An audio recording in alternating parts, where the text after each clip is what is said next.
It's been 3 years since we built this boat with what was originally a $112 budget. Once this was pretty much completed, we spent closer to about $150 on this entire thing. And after 3 years of it literally sitting out here uncovered for the most part in Patrick's backyard, it's actually still surprisingly well, but there are some issues with it that need to get fixed up. To start off with, a bunch of this wood is warping, twisting, becoming no good. We have this big piece on the rear deck that's flexible. This one looks like a whole vert ramp almost right here.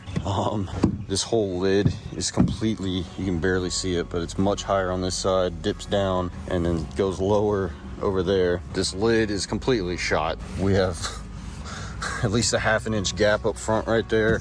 And then our little hinges that we had have dry rotted and cracked off.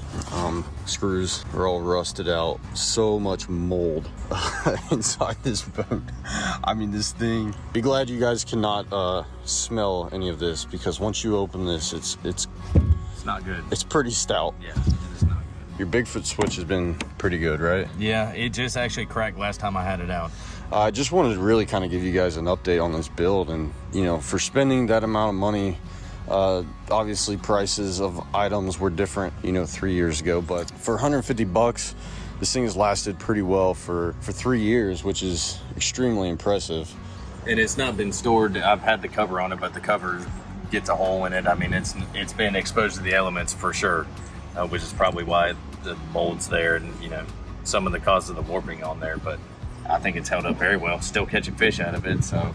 This, once again, is a Tracker Topper 1436. You guys can see here, in case you do not have the weight limits on there.